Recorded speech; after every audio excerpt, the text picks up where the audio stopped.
Bayangin gini, kamu lagi lapar, lihat foto makanan favorit di HP, terus beberapa menit kemudian pesanan datang.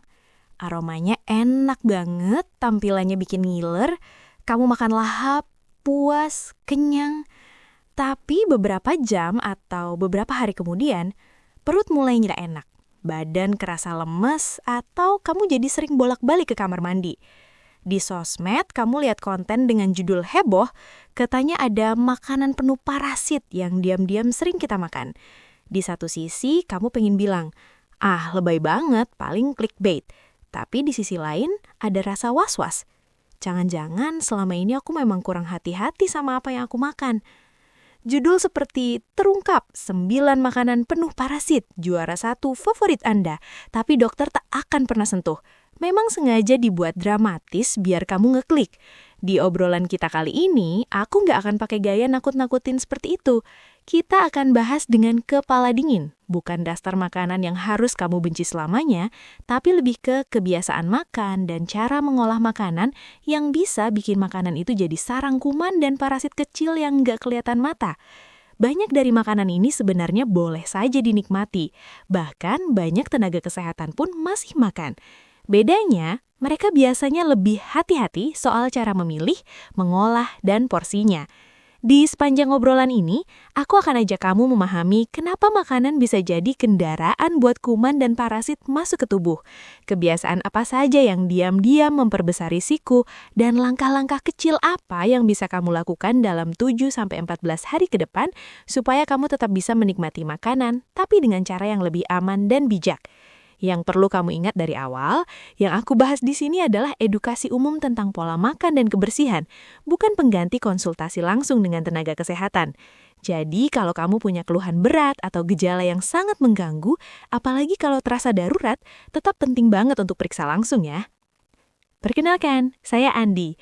Beberapa tahun terakhir, saya banyak ngobrol dengan orang-orang yang sering mengeluh soal masalah pencernaan, badan sering lemas setelah makan, atau ketakutan berlebihan setiap dengar berita soal makanan berbahaya. Ada yang pekerja kantoran yang tiap hari makan di luar karena nggak sempat masak, ada ibu rumah tangga yang khawatir sama kebersihan jajanan anaknya. Ada juga mahasiswa yang hidupnya bergantung pada jajanan dekat kos dan pesan antar online. Polanya sering mirip. Kita suka merasa makanan favorit kita aman-aman saja karena kan dari dulu juga makan itu. Sampai suatu hari, tubuh memberikan sinyal nggak enak yang bikin kita mulai bertanya-tanya. Dari obrolan-obrolan itu, aku belajar satu hal.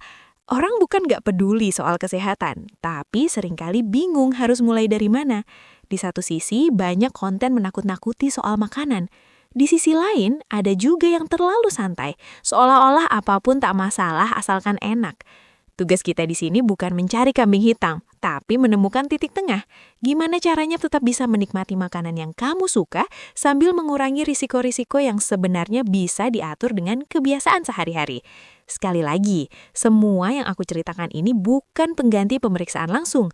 Kalau kamu sudah punya riwayat masalah kesehatan tertentu atau sedang menjalani pengobatan, keputusan terakhir selalu perlu dibicarakan dengan tenaga kesehatan yang memeriksa kamu secara langsung. Sekarang, mari kita jujur sebentar. Pernah nggak kamu mengalami hal-hal ini? Perut sering terasa nggak nyaman setelah makan, tapi kamu pikir, paling cuma masuk angin. Kamu gampang merasa lelah atau lesu habis makan besar sampai-sampai pingin rebahan lama padahal kerjaan masih numpuk.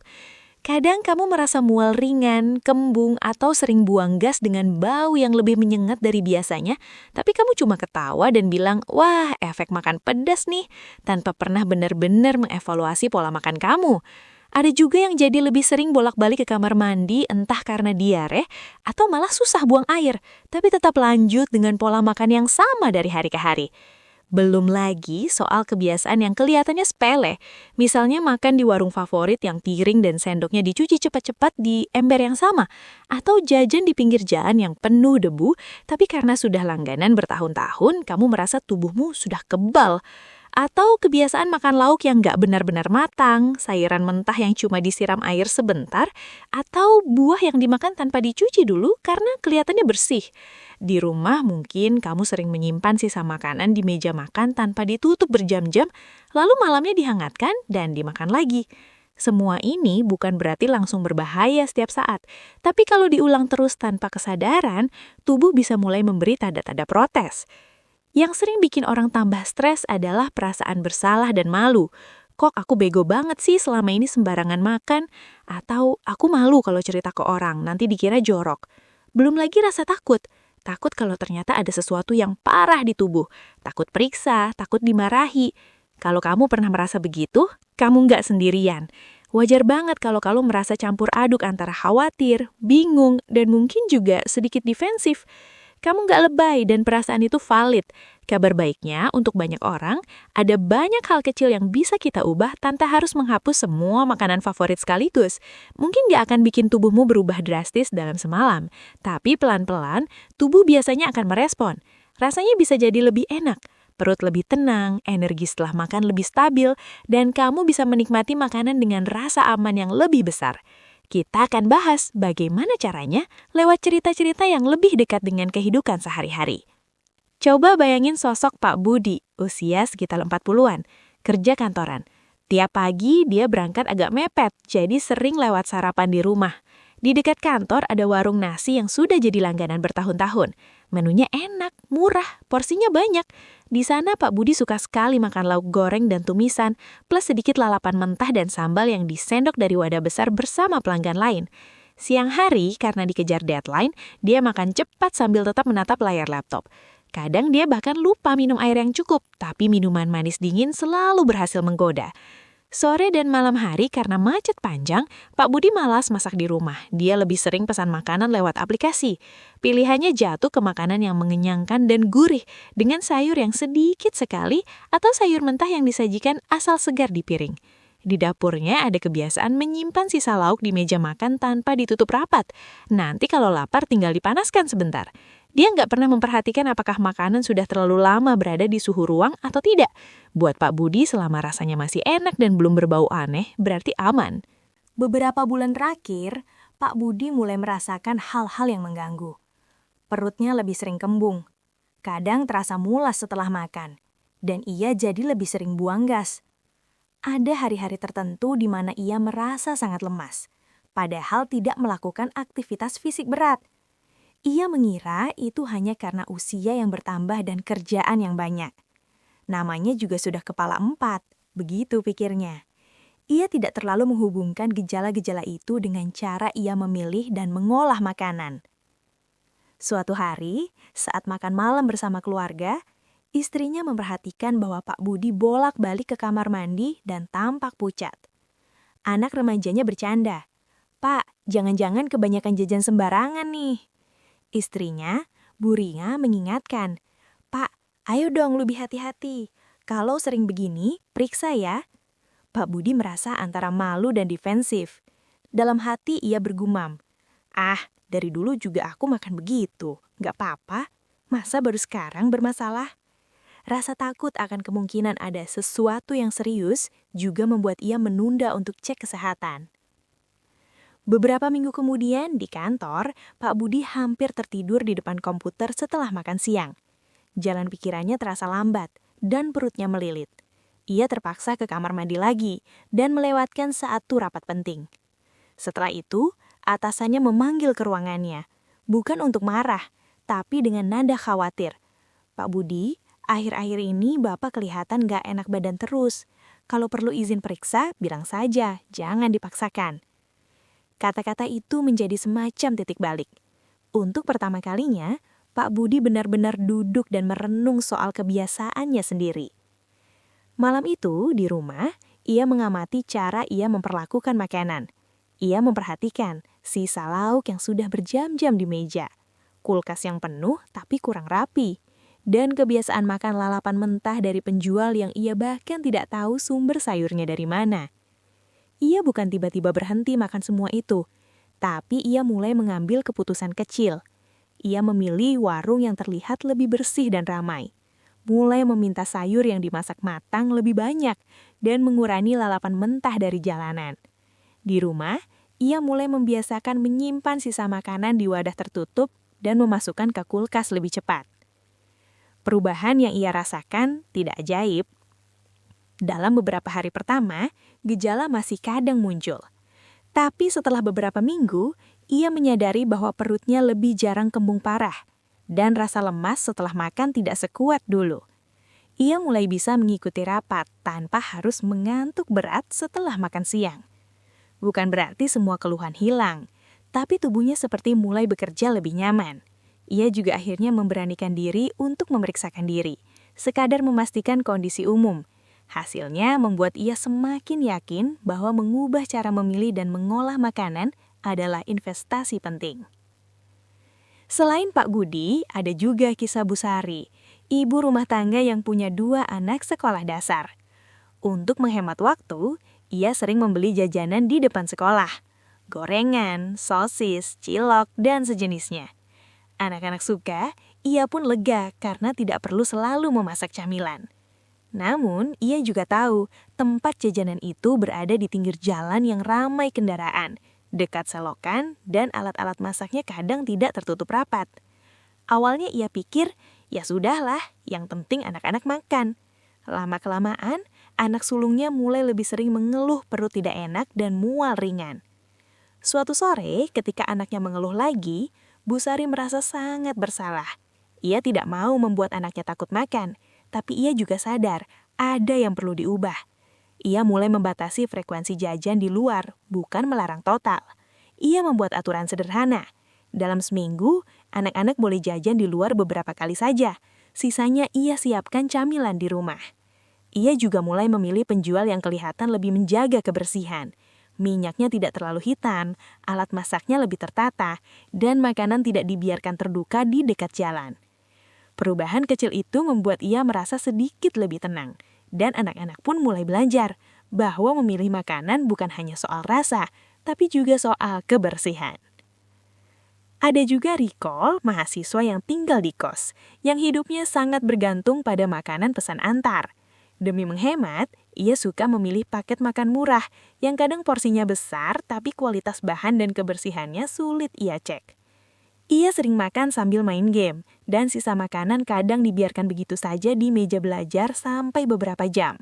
Pernah suatu kali, ia memakan sisa itu tengah malam setelah dihangatkan seadanya. Beberapa jam kemudian, perutnya memberontak. Pengalaman itu bikin ia sadar betapa entengnya ia memperlakukan makanan. Dari cerita-cerita ini, kita bisa lihat satu pola. Bukan makanannya semata yang jahat, tapi cara kita memilih, menyimpan, dan mengolahnya yang sering membuka peluang buat kuman dan parasit kecil ikut numpang lewat.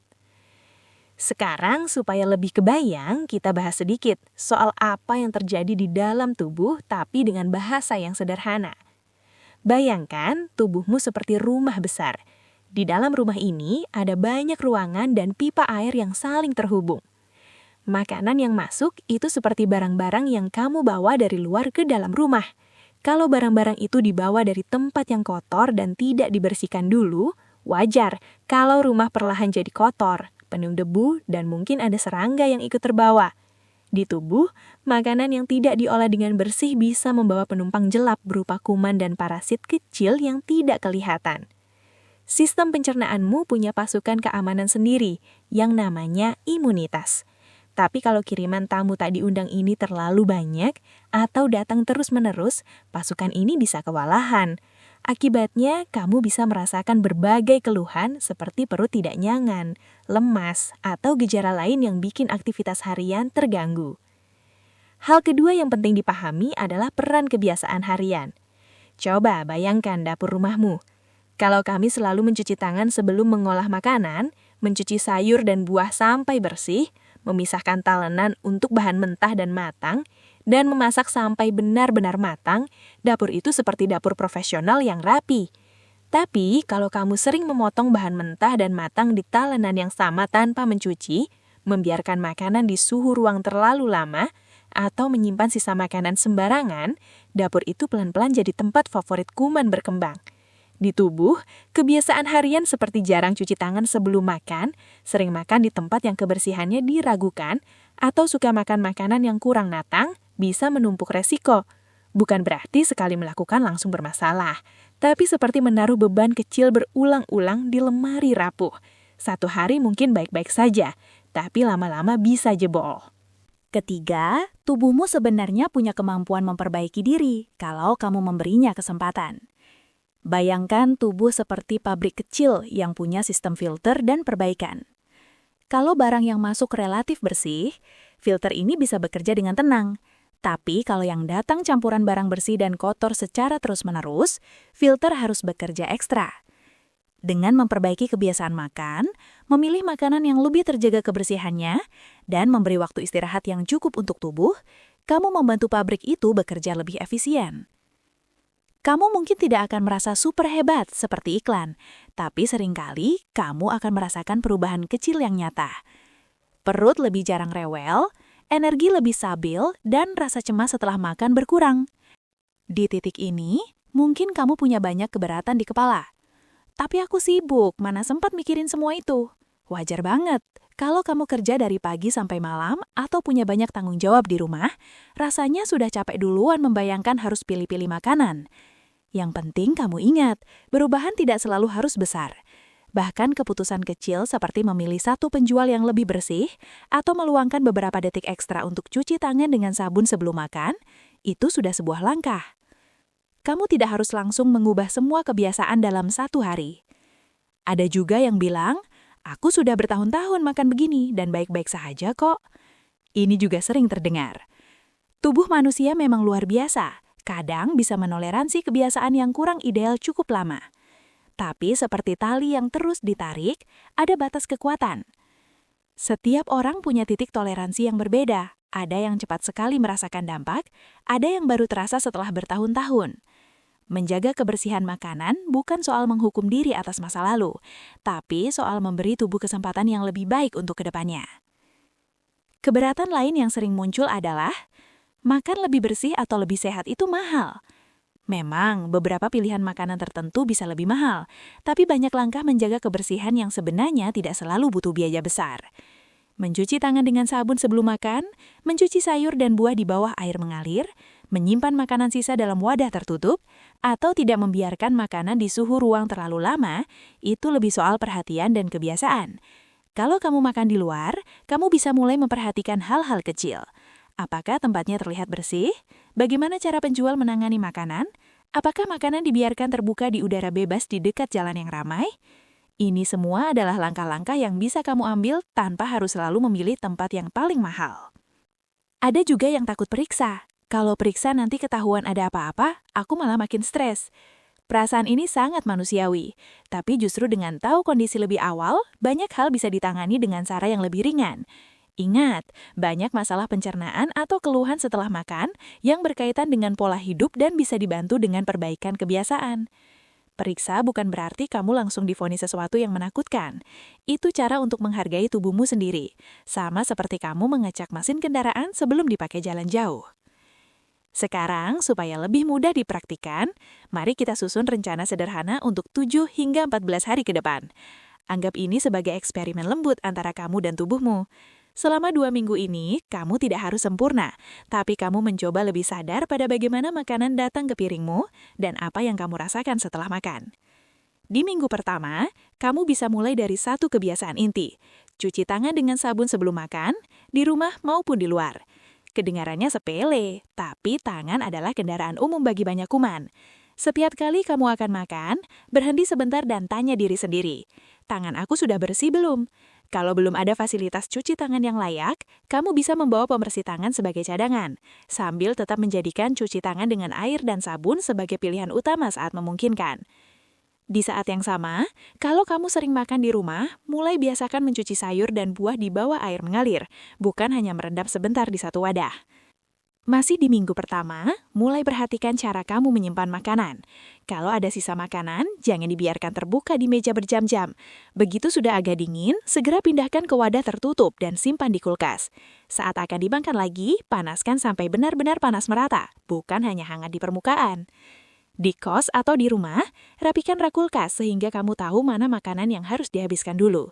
Ini membantu kamu mencegah kamu memakan makanan yang sudah terlalu lama tersimpan tanpa sadar. Memasuki hari keempat sampai ketujuh, kamu bisa menambahkan kebiasaan inti kedua, yaitu lebih selektif memilih makanan yang berpotensi tinggi membawa kuman dan parasit jika tidak diolah dengan benar. Bukan berarti kamu harus berhenti total makan makanan yang kamu sukai, tapi kamu mulai melihatnya dengan kacamata baru. Kalau kamu suka lauk yang biasanya disajikan setengah matang, coba pilih yang dimasak lebih matang. Kalau kamu sering makan sayuran mentah dari tempat yang kebersihannya meragukan, pertimbangkan untuk beralih ke sayuran yang dimasak di tempat itu, atau batasi frekuensinya. Kalau kamu doyan jajanan pinggir jalan, cobalah perhatikan, adakah penjual yang alat-alatnya lebih tertata, minyak gorengnya tidak terlalu hitam dan makanannya tidak dibiarkan terbuka di pinggir jalan yang berdebu? Kalau ada, arahkan pilihanmu ke sana. Di minggu kedua, hari ke-8 sampai 14, kita tambahkan kebiasaan pendukung. Pertama, mulailah mencatat secara sederhana apa yang kamu makan dan bagaimana perasaan tubuhmu setelah itu. Kamu tidak perlu membuat jurnal rumit. Cukup catat di kertas atau di catatan ponsel. Pagi makan apa, siang makan apa, malam makan apa, dan beri angka 1-10 untuk rasa nyaman tubuhmu hari itu, terutama setelah makan. Misalnya, 1 artinya sangat tidak nyaman, 10 artinya badan terasa sangat enak. Setelah 2 minggu, kamu mungkin akan mulai melihat pola. Makanan dari tempat tertentu atau cara mengolah tertentu cenderung membuat perutmu lebih rewel, sementara yang lain tidak. Pola ini sangat berharga sebagai peta personal tubuhmu. Kebiasaan pendukung kedua adalah memberi waktu relaksasi kecil untuk tubuhmu setelah makan.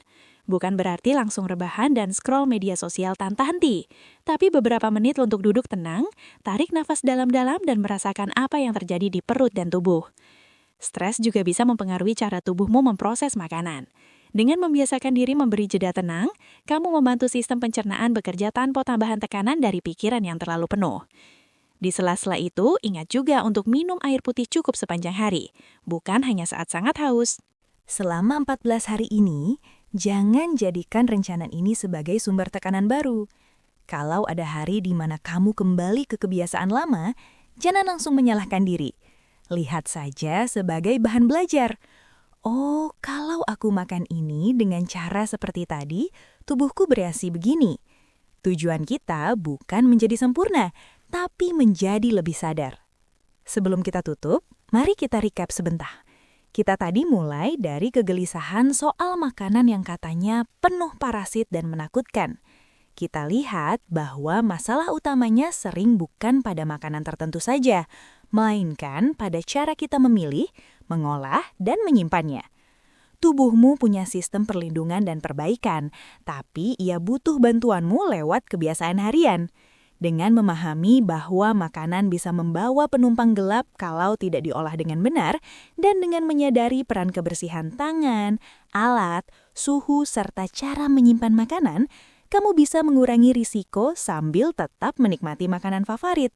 Kita juga sudah membahas rencana aksi sederhana selama 7 hingga 14 hari, mulai dari cuci tangan yang konsisten, cara menyimpan makanan sisa dengan benar, lebih selektif memilih makanan yang berpotensi tinggi membawa kuman dan parasit jika tidak diolah tepat, sampai mencatat apa yang kamu makan dan bagaimana tubuhmu bereaksi.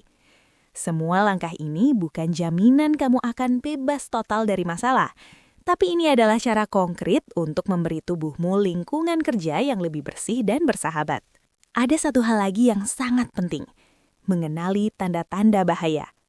Kalau kamu mengalami keluhan yang sangat berat, misalnya nyeri dada yang berat dan mendadak, sesak nafas berat sampai merasa sulit bicara, kelemahan mendadak pada wajah, lengan, atau kaki, bingung berat atau sulit diajak bicara, pingsan, atau muncul pikiran kuat untuk menyakiti diri sendiri, itu sudah di luar level, coba atur pola makan dulu. Kalau kamu mengalami hal-hal seperti itu, jangan tunggu. Segera ke fasilitas kesehatan terdekat atau hubungi layanan darurat di daerahmu. Tubuhmu berhak mendapatkan pertolongan yang cepat dan tepat. Untuk keluhan pencernaan yang mengganggu terus-menerus seperti nyeri perut berat, buang air dengan darah, muntah terus-menerus, atau penurunan berat badan yang signifikan tanpa sebab jelas, jangan ragu untuk periksa juga. Ingat, apa yang kita bicarakan di sini adalah edukasi umum, bukan mengganggu penilaian langsung. Dengan menggabungkan perubahan kebiasaan dan konsultasi yang tepat, kamu memberi tubuhmu kesempatan terbaik untuk merasa lebih baik. Sekarang, aku mau mengajak kamu refleksi sebentar. Dari semua yang kita obrolkan, bagian mana yang paling nyantol buat kamu? Apakah soal kebiasaan cuci tangan, cara menyimpan makanan, cara memilih jajanan, atau mungkin soal keberanian untuk mulai mencatat apa yang kamu makan dan bagaimana tubuhmu bereaksi. Cobalah pilih satu hal kecil yang kamu siap lakukan mulai besok, bukan 10 hal sekaligus. Kalau kamu merasa obrolan ini bermanfaat, kamu bisa bagikan ke teman atau keluarga yang kamu sayang, terutama mereka yang sering jajan di luar atau sering mengeluh perut nggak enak tapi belum tahu harus mulai dari mana. Dan kalau kamu ingin terus dapat obrolan santai seputar kesehatan sehari-hari seperti ini, kamu bisa terus ikuti dan dukung konten-konten edukasi yang menenangkan, bukan menakut-nakuti. Kamu nggak perlu hidup dalam ketakutan pada setiap suapan. Yang kamu butuhkan adalah sedikit lebih banyak kesadaran dan beberapa kebiasaan baru yang pelan-pelan akan membuat tubuhmu berterima kasih.